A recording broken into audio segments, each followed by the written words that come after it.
महादेव के सबसे भयानक रूपों में से एक है काल भैरव, जो समय और मृत्यु से परे हैं। भैरव साक्षात काल के समान है, इसलिए उनका नाम काल भैरव पड़ा। वे सभी तत्वों से युक्त हैं। शिव पुराण में काल भैरव की उत्पत्ति का विस्तार से वर्णन किया गया है। एक समय की बात है, ब्रह्मा देव सुमेरु पर्वत पर ध्यान कर रहे थे। उस समय देवता उनके पास आए और उनसे पूछा, इस संसार में अविनाशी तत्व क्या है? तब ब्रह्मा देव बोले, इस संसार में मुझसे बढ़कर कोई नहीं है। ये संसार मेरे द्वारा ही उत्पन्न हुआ है। मैं ही स्वयंभू अनादि निरंजन आत्मा हूँ। ब्रह्मा देव की बातें सुनकर वहीं बैठे भगवान विष्णु को अच्छा नहीं लगा। तब श्री हरि ब्रह्मा देव को समझाते हुए बोले कि तुम्हें इस प्रकार अपनी प्रशंसा नहीं करनी चाहिए। मेरी ही आज्ञा से तुम इस सृष्टि के रचेता हो। इस तरह दोनों में बहस हो गई। तब उन्होंने अपने आप को बड़ा सिद्ध करने के लिए वेदों का स्मरण किया।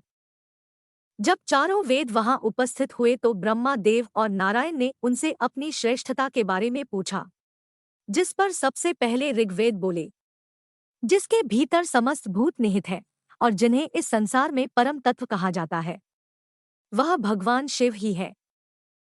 इसके बाद यजुर्वेद बोले कि उन परमेश्वर भगवान शिव को ही संपूर्ण यज्ञों और योग में स्मरण किया जाता है।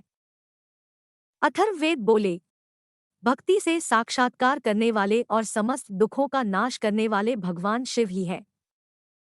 वेदों के ये वचन सुनकर श्री विष्णु और ब्रह्मा देव बोले कि शिव को परम तत्व कैसे कहा जा सकता है, और फिर दोबारा विवाद करने लगे।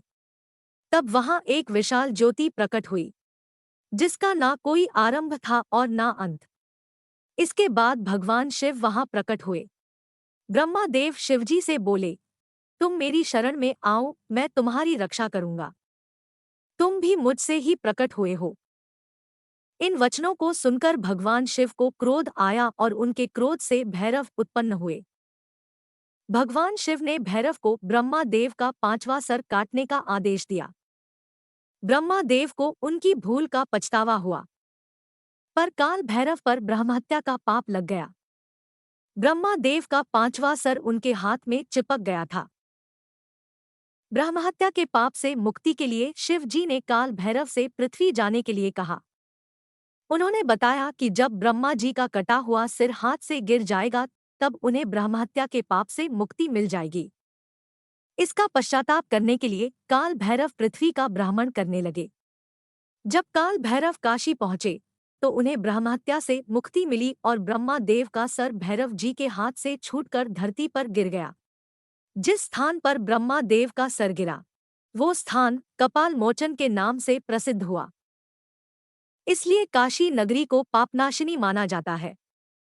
भगवान शिव ने काल भैरव को काशीपुरी का आधिपत्य प्रदान किया। फिर काल भैरव काशी में ही स्थापित हो गए। काशी जाने वाले लोगों को सबसे पहले काल भैरव के दर्शन करने होते हैं और उनसे काशी में प्रवेश करने की आज्ञा लेनी होती है।